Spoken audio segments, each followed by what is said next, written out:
ఒక సామాన్య మధ్యతరగతి వ్యక్తికి ఒక నెలకు 30,000 జీతమొస్తే, తన ఈఎంఐ, ఇంటి ఖర్చులు, పిల్లల చదువులు ఇవన్నీ పోను ఆ సాలరీ మొత్తం అయిపోతుంది.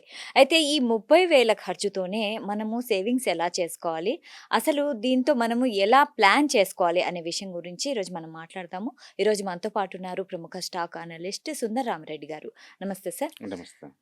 సార్ ఒక సామాన్య మధ్యతరగతి వ్యక్తికి 30,000 సాలరీ వచ్చిందనుకోండి. అందులో అతను ఎలా ప్లాన్ చేసుకోవాలి సార్? యాహ్! బేసికల్‌గా ఆహ్, ఆహ్, అంటే అంటే ఫ్యూచర్‌లో నాకు పాసివ్ ఇన్‌కమ్ ద్వారా సర్వైవ్ అవ్వాలి. ఎంతకంత నెక్స్ట్ జనరేషన్‌కి టేబుల్ మీద ఉంచాలి అని గనక ఒక డిసిప్లైన్ మేనర్‌లో గనుకుంటే హ్మ్. అంటే సాలరీ 20,000 30,000 10,000 సరే ఉంచొచ్చండి. హుహు. అయితే వాళ్ళు అంటే ఎలాంటి లైఫ్ స్టైల్ గడిపితే ఉండొచ్చు అనేది మనకి హైదరాబాద్ లైఫ్‌లో చాలా కాస్ట్‌లీ మనకు తెలిసిందే. రైట్. అవును. అందుకని వాళ్ళ లైఫ్ స్టైల్ తగ్గట్టు డిజైన్ చేసుకోవాలన్నమాట. ఎందుకంటే సిటీలోనే సింగిల్ బెడ్‌రూము నీకు 5,000 దొరుకుతుంది. సింగిల్ బెడ్‌రూమ్ కాస్ట్‌లీ ఏరియాలో నీకు హ్మ్. 30,000, 40,000 కూడా దొరుకుతుంది. ఇట్స్ హ్మ్. Depending upon the location and హ్మ్. లైఫ్ స్టైల్‌ని బట్టి ఉంటదనమాట. హుహు. అంటే మీరు చెప్పే 30,000 తోటి అండ్ ఎంటైర్ ఫ్యామిలీ అంటే ఎంతమంది కిడ్సు, ఎంతమంది హ్మ్. అంటే ఫ్యామిలీ మెంబర్సో నాకు తెలీదు మీరు అడిగేదానికి. ఎగ్జాంపుల్ ఒక ఒక ఒక ఒక ఇద్దరు వైఫ్ అండ్ హస్బెండ్ ఉన్న ఫ్యామిలీ 30,000 ఇన్‌కమ్ అనుకున్నారనుకోండి. అండ్ టోటల్ సాలరీలో ఒక 50% తోటే వాళ్ళ బేసిక్ నీడ్స్ సరిపోయేలా ప్లాన్ జేసుకోవాలి. ఓకే. అంటే బేసిక్ నీడ్స్ అంటే రెంటలు, ఫుడ్డు, క్లోత్స్ అండ్ ఎవ్రీథింగ్ అనమాట. ఆ హుహు. 50%తో అయిపోవాలి. అంటే 15,000తో అయిపోవాల.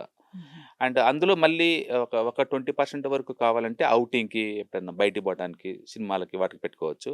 బట్ 20% కంపల్సరీగా సేవ్ చేయాల. ఓకే. అందుకని 20%. టోటల్ సాలరీలో ఎవ్రీ మంత్ 20% సేవ్ చేయటం ద్వారా అండ్ లాంగ్ టర్మ్ పాయింట్ ఆఫ్‌లో ఫైనాన్స్ ఫ్రీడమ్ దొరికిద్ది ఎంతో కొంత. అంటే మీరు చెప్పింది 50, 30, 20 20 అనే రూల్. రూల్ పాటించాలి ఖచ్చితంగా. ఓకే. అంతే తప్ప నాకు సరిపోవటం లేదు అని పోస్ట్‌పోన్ చేసుకోవటం అంటూ కుదరదు. ఎందుకంటే ఎంత ఎర్లీ స్టేజ్‌లో సేవింగ్స్ మనం స్టార్ట్ చేసుకుంటే అంత కాంపౌండ్ అవుతది. హుహు. చాలామందేందంటే తర్వాత చూసుకుందాంలే అంటారు కానీ తర్వాత ఏమి అవ్వదండి కాంపౌండు. మనం లేట్ చేసే కొద్దీ ఏంటంటే బర్డెన్ ఎక్కువవుతుంటుంది. అందుకని అర్లీ స్టేజ్‌లోనే బిగిన్ చేయటం బెటరు. ఓకే. రెండోది చాలామంది ఇన్సూరెన్స్‌ని నెగ్లెక్ట్ చేస్తారండి.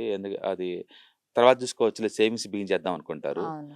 బట్ మనకేమైనా అయిందనుకోండి ఫ్యామిలీ ఫుల్‌గా ఎఫెక్ట్ అయిపోతది. హ్మ్. మనకేం కాదు అనుకునే బదులు అన్‌సర్టనిటీని అవాయిడ్ చేయడం బెటర్ అనమాట. ఎగ్జాక్ట్‌లీ. అందుకని ఎవరైనా సరే ఫస్టు ఆహ్, ఇన్స్యూరెన్స్ కంపల్సరీగా టర్మ్ పాలిసీ. ఇన్స్యూరెన్స్ మ్యాండేటరీగా తీసుకోవాలి. అవును. అది కూడా తక్కువ ఏజ్ ఉన్నప్పుడే తీసుకుంటే తక్కువ రేట్ దొరుకుతుంది. హ్మ్. కాబట్టి టర్మ్ ఇన్స్యూరెన్స్ కంపల్సరీగా పర్టిక్యులర్‌గా ఎర్న్ చేసే వాళ్ళందరూ కూడా టర్మ్ ఇన్స్యూరెన్స్ మ్యాండేటరీగా తీసుకోవాలి. ఆ ఎగ్జాక్ట్‌లీ. తర్వాత హెల్త్ ఇన్స్యూరెన్స్ తీసుకోవాలి. హుహు. తర్వాత ఏదైనా ఎమర్జెన్సీ కోసం జాబ్ ఊడినా, ఏదైనా హెల్త్ ఎమర్జెన్సీ వచ్చినా, అర్జెంట్ రిక్వైర్మెంట్స్ కోసం మనీ కావాలి కాబట్టి, ఒక 3 మంత్స్ సరిపడే మోయినింగ్ మనీని పక్కన పెట్టుకోవాలి. హుహు. ఏదైనా బ్యాంక్‌లో సేవింగ్ అకౌంట్‌లో ఉంచాలి. ఇప్పుడు ఇంక బిగించేసుకోండి. సార్ 50,000 సాలరీ వచ్చినప్పుడు యాహ్! నెలకు ఎంత సేవ్ చేయొచ్చు సార్? యాహ్! మీరు అందులో నుంచి 20% అని చెప్పాం గదా! హ్మ్. కాబట్టి మీకు 50 ఉంటే మీరు దాంట్లో 20% వరకు సేవ్ జేసుకోవచ్చు. హ్మ్. అయితే మొదట సాలరీ వచ్చినప్పుడు ఎలాంటి మిస్టేక్స్ చేయకూడదు? ఎక్కువ మంది చెప్పేదేంటంటే సరిపోవట్లేదు. మనకు సరిపోవటం లేదు అని చెప్తారు. హుహు. అండ్ మీరు 50,000 సరిపోకపోవచ్చు, కోటన్నా సరిపోవచ్చు, లక్షం సరిపోకపోవచ్చు. సరిపోవటానికి అండ్ ఏం లేదండి. ఇవాళ రేపట్లో సొసైటీలో ఏంటంటే ఒకళ్ళని చూసి ఒకళ్ళు ఇన్‌స్పైర్ అవుతా ఉన్నారు. అండ్ వాళ్ళ సాలరీని, వాళ్ళ ఎర్నింగ్ కెపాసిటీని మ్యాచ్ చేసుకోవట్లా. పక్కింటోళ్ళకి అవి ఉన్నాయి కాబట్టి నాకు కూడా కావాలి. అవును. బట్ ఎర్నింగ్ కెపాసిటీ చూసుకోవటం లేదు. వాళ్ళ హ్మ్. వాళ్ళ పేరెంట్స్ ఇచ్చిన మనీని చూసుకోవటం లేదు. హ్మ్. అండ్ రీసెంట్‌గా మనం ఒక డేటా గనుక చూసుకుంటే ఆహ్, ఆర్‌బీఐ రిలీజ్ చేసిన డేటాని అండ్ పర్సనల్ లోన్ తీసుకొని లైఫ్ స్టైల్‌ని ఖర్చు పెట్టేవాళ్ళు ఎక్కువవుతున్నారు. ఓకే. అవునవును. ఇండియాలో అమ్ముడుపోయే యాపిల్ ఫోన్‌లో 8 యాపిల్ ఫోన్స్ అన్నీ ఈఎంఐల ద్వారా కొన్నవే. తీసుకుంటున్నారు. అవును. అదేదో నెసెసరీ అన్నట్టు. అందుకని రాను రాను ఏమైందంటే ఈ లైఫ్ స్టైల్ కోసం పెట్టేవాళ్ళు ఎక్కువవుతున్నారన్నమాట ఖర్చులు. హ్మ్. అంటే వాటి వల్ల ఫ్యూచర్‌లో అప్రిషియేషన్ అసెట్స్ ఏం కావు గదా! అవి. అంటే ఓన్లీ షో ఆఫ్ కోసమే చేస్తున్నారంటారా? అయ్యుండొచ్చు. నేనంటుంది షో ఆఫ్ తప్పనట్లేదు. హ్మ్. అఫోర్డబిలిటీ లేనప్పుడు అవాయిడ్ చేయండి అంటాను. హ్మ్. అఫోర్డబిలిటీ లేనోళ్ళు ఈ షో ఆఫ్ లైఫ్ స్టైల్‌ని అవాయిడ్ చేయండి అంటాను. హ్మ్. నెసెసరీకే ఖర్చు పెట్టమంటాను. ఏదన్నా కావచ్చు. మంత్లీ ఒక 5,000 రూపీస్ ఎగ్జాంపుల్ పక్కన పెట్టారనుకుందాం. ఒక 30 ఇయర్స్ కనుక మీరు పక్కన పెడితే, యావరేజ్ రిటర్న్స్ ఒక 15-18% గనుక వచ్చిందనుకుంటే గనక, రూ. 1,00,00,000 అసెట్స్ చేరే ఛాన్స్ ఎక్కువుంది మీకు. ఓహ్! రూ. 1,00,00,000. హ్మ్. ఆ తర్వాత ఒకసారి ఆ ఫండ్ క్రియేట్ అయిన తర్వాత మీకు మంత్లీ 1,00,000 దాకా వస్తా ఉంటాయి కాబట్టి, హుహు. మీకు నచ్చినట్టు షో ఆఫ్ పెట్టుకోవచ్చప్పుడు. ఎగ్జాక్ట్‌లీ. ఫస్ట్ ఫండ్ క్రియేట్ చేయండి. తర్వాత మీరు ఎలా కావాలంటే అలా ప్లాన్ ఫండ్ చేసుకోవచ్చు. క్రియేట్ చేయాలంటే సేవింగ్స్ తప్పనిసరి చేయాలి. మ్యాండేటరీ అది ఆ! కంపల్సరీగా. అప్పుడే నీకు పెయిన్ స్టార్ట్ అవుద్ది. హ్మ్. ఎందుకంటే అంటే ఆ మనిషికి కోరికలు అపరిమితం. హ్మ్. బట్ ఎదురు మనీ కొంత పక్కన పెట్టాలంటే ఈ మనీని ఎలా ఖర్చు పెట్టాలని చూస్తా ఉంటారు. అవును. అందుకనే పే యువర్ సెల్ఫ్ ఫస్ట్ అంటారు. అంటే హ్మ్. సాలరీ రాంగానే ఫస్ట్ మీ ప్యాసివ్ ఫండ్ కోసం 5,000 తీసి పక్కన పెట్టాలా. హ్మ్. మ్యూచువల్ ఫండ్‌లో పెట్టేసేయాలి ఇంగంతే. అట్లా ఎవ్రీ ఓకే. మంత్ ముందే అమౌంట్ కట్ చేయటం ద్వారా వితిన్ ది ఈ మనీలోనే లైఫ్ స్టైల్ ఖర్చు గడుపుతా ఉంటారనమాట. ఈలోపు స్కిల్ పెంచుకొని ఇన్‌కమ్ పెంచుకోవటం బెటరు. అయితే చాలా సార్లేంటంటే మనం వచ్చిన డబ్బుల్లో సర్దుపోదాం అని చూస్తాం తప్ప, హ్మ్. స్కిల్‌ని అప్‌గ్రేడ్ చేసుకొని ఎక్కువ ఎర్నింగ్ చేద్దామని ఎవరు ఆలోచించరు. బట్ సాధ్యమైనంత వరకు స్కిల్‌ని పెంచండి. మన మీద మనం ఇన్వెస్ట్ చేసుకోవడం అనేది బెస్ట్ ఇన్వెస్ట్‌మెంట్ ఎప్పుడైనా సరే. అందుకని ఎగ్జాక్ట్‌లీ. మీరు నిరంతరం ఎవ్రీ ఇయర్ మన కొత్త స్కిల్ ఇంప్రూవ్ చేసుకోవటం ద్వారా హుహు. ఆహ్, ఆహ్, మన ఎర్నింగ్ పవర్ పెరుగుతుంది ఆటోమేటిక్‌గా. అలాగే ఫ్యామిలీలో ఎంతమంది అడల్ట్స్ ఉంటే అంతమంది వర్క్ చేయటం ద్వారా అంటే కలెక్టివ్‌గా ఎక్కువ మనీని సేవ్ చేసుకునే ఛాన్స్ ఎక్కువ ఉంటుందన్నమాట. అయితే సార్ సేవింగ్స్ బెటరా? ఇన్వెస్ట్‌మెంట్ బెటరా? సేవింగ్స్ లేకుండా ఇన్వెస్ట్‌మెంట్ చేయలేవు గదా! హుహు. సేవింగ్ అంటే ఏంది? ఖర్చులు తగ్గించుకొని కొంత డబ్బులు మిగిలించడాన్ని సేవింగ్ అంటాం. హ్మ్. ఈ డబ్బులు తీసుకెళ్ళి మీరు ఎక్కడో చోట ఇన్వెస్ట్ చేస్తేనే అది గ్రో అవుద్దనమాట. రైట్. ఆ గ్రో అయ్యేటప్పుడు ఎంత ఎక్కువ గ్రోత్ ఉంటే రిస్క్ లేకుండా అంత బెటర్ అనమాట. హ్మ్. సరే సాలరీ కొన్ని రోజులకి పెరగట్లేదు. హ్మ్. అయినా గూడా వెల్త్ మనము క్రియేట్ చేయొచ్చా? నేనదే అంటుంది. మీరు అంటే ఏ టైపు ఎంత ఎర్నింగ్స్ వస్తుంది అని దాన్ని బట్టేసి. సపోజ్ నాకు 2,00,000 సాలరీ పర్ మంత్ ఉందనుకోండి. హ్మ్. నాది పెరగకపోయినా పర్వాలేదు నాకు. హ్మ్. బట్ అదే 20, 30,000 ఉందనుకోండి. అంటే హ్మ్. పెరగకుండా చాలా కష్టం కదా! ఇన్‌ఫ్లేషన్ పెరుగుతున్నాయి ఈ రోజుల్లో. అందుకని కరెక్ట్. అందరిని ఒకే గాడిన కట్టకూడదు గానీ, సొసైటీలో లైఫ్ స్టైల్ కాస్ట్ తగ్గట్టు, ఇన్‌ఫ్లేషన్ తగ్గట్టు మన ఇన్‌కమ్ లెవెల్ పెంచుకుంటూ పోవటం బెటర్ అనమాట. అంటే ఇబ్బందులు పాలవకుండా లైఫ్ స్టైల్ గడపాలి అనుకుంటే, పాసివ్ ఫండ్ క్రియేట్ చేయడం కంపల్సరీ. హ్మ్. అంటే పాసివ్ ఫండ్ అంటే ఏం లేదు. మనం యాక్టివ్‌గా వర్క్ చేయటం ఆపేసిన తర్వాత కూడా మన లైఫ్ స్టైల్‌కి తగ్గట్టు మనీని ఆటోమేటిక్‌గా జనరేట్ చేసుకునే పద్ధతనమాట. ఓకే. కాబట్టి ఆ పాసివ్ ఫండ్స్ కోసం మరి ఇప్పటి నుంచే కొంత డబ్బు పక్కన పెట్టుకోండి. హ్మ్. ఎంత ఎక్కువ డబ్బు పెడితే అంత ఎక్కువ కాంపౌండ్ అవుతుంటదనమాట. అందుకని సాధ్యమైనంత వరకు ఎక్కువ మనీని సేవ్ చేయండి, ఇన్వెస్ట్ చేయండి, ఆ డబ్బుని కాంపౌండ్ చేయండి. ఆ తర్వాత దాని ద్వారా వచ్చే డబ్బుతోటి మనం లైఫ్ అంతా ఎంజాయ్ చేయొచ్చనమాట. It's exactly. మేబీ రిటైర్మెంట్‌గా అయ్యుండొచ్చు. లేతే మీరేదైనా కొనుక్కోవడానికి అయ్యుండొచ్చు. లైక్ కిడ్ ఎడ్యుకేషన్ అయ్యుండొచ్చు. మ్యారేజ్ ఎక్స్‌పెండిచర్ అయ్యుండొచ్చు. అబ్రాడ్ టూర్ అయ్యుండొచ్చు. Hmm. Short term, mid term, long term goals ఏమన్నా సరే ఖచ్చితంగా పాసివ్ ఫండ్ క్రియేట్ చేయడం అనేది మ్యాండేటరీగా పెట్టుకోండి. ఎక్కువ మంది కంప్లెయింట్ ఏంటంటే చాలటం లేదు. ఇన్‌కమ్ చాలటం లేదు అని నాదనమాట. ఇన్‌కమ్ చాలకపోతే ఖర్చులు తగ్గించుకోండి. హుహు. ఇన్‌కమ్ వచ్చేలాగా స్కిల్ పెంచుకుంటూ ఎళ్ళండి. అవునవును. అంటే చాలా సార్లు ఏందంటే ఇండియా లాంటి కంట్రీలో జనాభా ఎక్కువ, అవకాశాలు తక్కువ. హ్మ్. నేచురల్‌గానే మన స్కిల్‌కి తగ్గ జాబ్ దొరకపోవచ్చు. హ్మ్. But keep on trying. వచ్చేంత వరకు ట్రై చేయటం, డిమాండ్ ఉన్న స్కిల్‌ని పెంచుకోవటం, ఇంట్లో వాళ్ళు ఎక్కువ మంది వర్క్ చేయటం ద్వారా ఇలాంటి వాటన్నిటిని మనం దాటేసి రావచ్చనమాట. దాటేసి మనము ఫ్యూచర్‌లో వెల్త్ కొంచెం క్రియేట్ చేసుకోవచ్చు. డెఫినెట్‌గా. అంటే 50,000 సాలరీ వస్తున్న ఒక వ్యక్తి హ్మ్. అంటే తన స్కిల్‌ని కొంచెం కొంత అమౌంట్ పక్కన పెట్టి స్కిల్ ఇంప్రూవ్ చేసుకుంటే రేపొద్దున మళ్ళీ తనకి మంచి జాబ్ కూడా రావచ్చు. డెఫినెట్‌గా. ఎగ్జాంపుల్ ఇప్పుడు ఒక టైపిస్ట్ ఉన్నారనుకోండి. హ్మ్. టైపిస్ట్‌కి ఏం సాలరీ ఏమిత్తరు, హైక్ ఏమి ఇవ్వరు. అదే టైపింగ్ మనం ల్యాప్‌టాప్ మీద చేశారనుకోండి. ఒక రిసెప్షనిస్ట్ పోస్ట్‌లో కూర్చోబెట్టినప్పుడు ఎక్కువిస్తారు గదా నీకు. అవును. రిసెప్షన్ కమ్ టైపిస్ట్ చేస్తున్నారు గాబట్టి. దానికి తోడు కొంచెం కోడింగ్ స్కిల్స్ నేర్చుకున్నారనుకోండి. యూ ఆర్ ద ప్రోగ్రామర్ గదా! హ్మ్. ఇంకా ఎక్కువ సాలరీ వస్తుంది గదా! అట్లా ఒక్కొక్క దాని స్కిల్ మీరు ఉన్న యాక్టివిటీకి అడిషనల్ స్కిల్ అటాచ్ చేయటం ద్వారా ఆటోమేటిక్‌గా ఇన్‌కమ్ పెంచుకునే ఛాన్స్ ఎక్కువుందనమాట. రైట్. అందుకని నిరంతరం రిలవెంట్ స్కిల్ పెంచుకుంటూ పోవటం, కొత్త ప్లేస్‌కి అప్లై చేసుకుంటూ పోవటం ద్వారా మనం మనీ మేక్ చేసుకోవచ్చు. హ్మ్. అందుకని ఒకే ప్లేస్‌లో కదలకుండా ఉన్నోళ్ళతో పోల్చుకుంటే 4, 5 జాబులు మారుకుంటూ 4, 5 రకాల స్కిల్స్ ట్రై చేసే వాళ్ళకి త్వరగా లైఫ్‌లో సెటిల్ అయ్యే ఛాన్స్ ఎక్కువుంది. హ్మ్. రెండోది ఎప్పుడు బేసికల్‌గా ఎనీ పాయింట్ ఆఫ్ టైమ్‌లో మనీ మేక్ చేయాలంటే 4 స్కిల్ మీకు పనికొస్తది.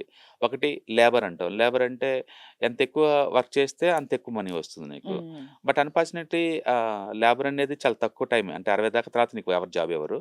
అంటే రోజుకి 24 గంటలే ఉంటుంది. అంతవరకే వర్క్ చేయగలుగుతావు.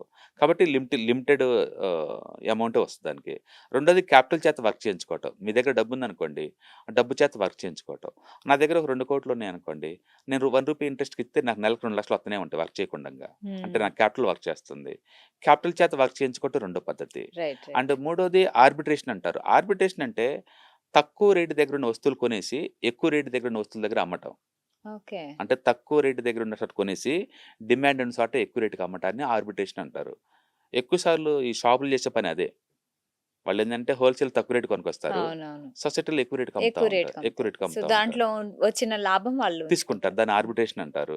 అంటే ఫోర్త్ వన్ ఇన్స్యూరెన్స్ అనమాట. హ్మ్. ఇన్స్యూరెన్స్ అంటే కాంట్రాక్ట్స్ తీసుకుంటారు. హ్మ్. లిఫ్ట్ కాంట్రాక్ట్ తీసుకుంటారు. ఏదైనా పాడైపోతే నేను రిపేర్ చేస్తాను. ఏం హుహు. పాడైపోయినా నాకు మనీ ఎంత ఇవ్వాలి? ఎందుకంటే మెయింటెనెన్స్ వర్క్ కోసం నాకు ఎంత ఇవ్వాలనమాట. ఓకే. అందుకని ప్రపంచంలో మనిషి డబ్బులు సంపాదిస్తున్నాడంటే ఈ నాలుగిటి మీద ఒకదాన్ని బేస్‌గా తీసుకొని అయ్యుండొచ్చు. హుహుహు.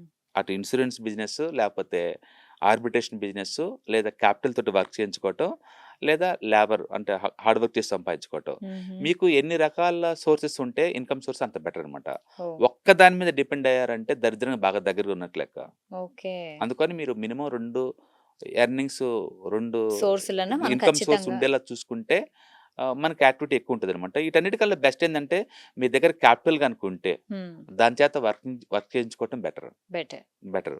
అక్కడే నీకు ఈ మల్టిపుల్ అసెట్ క్లాస్‌లన్నిటి గురించి వస్తాయన్నమాట నీకు. రైట్. క్యాపిటలే లేదనుకోండి ఆటి గురించి అవును. ఇంక రావు ఇంకేముండదనమాట. కదా! అందుకని హ్మ్. క్యాపిటల్ ఉన్నోళ్ళందరూ అదృష్టవంతులు. వాళ్ళు వర్క్ చేసే పని లేకుండా ఆటోమేటిక్‌గా మనీ వాళ్ళ కోసం వర్క్ చేస్తా ఉంటుందనమాట. రైట్.